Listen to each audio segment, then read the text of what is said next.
It felt like a good time for me to revisit a concept that we cover in our Helm workshops about personality, character, and how understanding personalities really helps you become a better leader of self and of others. Knowing your own traits, as well as the traits of your team or your colleagues, can be a huge differentiator in the workplace in how you interact and how you communicate and how you approach and solve problems. Hi, I'm AK Helm from Boss at the Helm. Welcome to another mini but mighty leadership lesson. Every week, we publish a brief but impactful lesson to help you level up through your personal and professional development.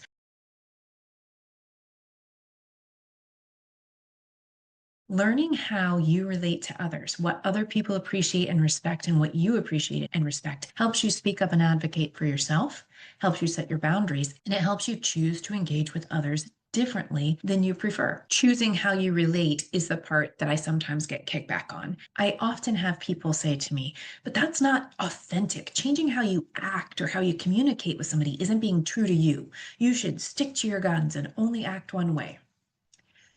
Yeah, well, I have a different perspective on that. I would say that we do this all day, every day throughout our lives, and we still stay true to ourselves. For example, do you find yourself using a different tone and different words when you're speaking to a child as compared to when you're speaking to an adult? What about when you're talking to your best friend versus a colleague that you don't know as well? You tend to change your tone, your mannerisms, sometimes even how you show up, facial expressions, as well as your dress and your body language. When you talk to customers versus coworkers, we use different lingo.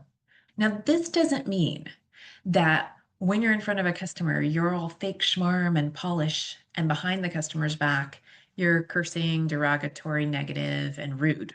That's not what I'm saying. I'm saying there are nuances to how we bring our tone and our physical appearance and our body language to different conversations and groups. What about somebody you're trying to impress? What about when you're impressed by somebody? You softly change and choose how you relate to them without losing the integrity of yourself. We also do this based on environment. So the way you act when you go into a bar, a restaurant, or a club versus the way you act when you go into a library. These are learned cultural traits. They show some of our values and expectations. And we need to do the same thing when we're engaging with other people. You can improve or change your own personality traits, but also by being aware of how other people engage, you may choose to act differently or to communicate differently with them. Sometimes we are so unaware about others.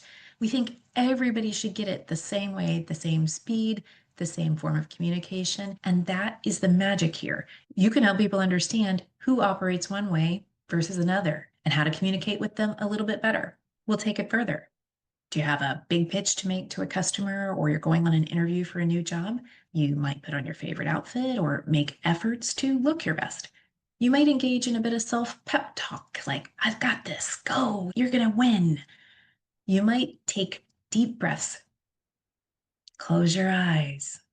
There's a variety of things that you may choose to do to help you psych yourself up and get ready for that particular situation so that you bring your very best self. There are choices you make about how to engage so you bring the right energy and behavior to that session. You may also have done some prep, like research, or prepared your speaker notes, recorded a video so you could analyze what you were saying and doing and how you do want to present certain information. And others of you may decide that you shine better when you're flying by the seat of your pants. You've got a little bit of information, but you prefer to wing it because you're naturally spontaneous. And that brings out the best in you.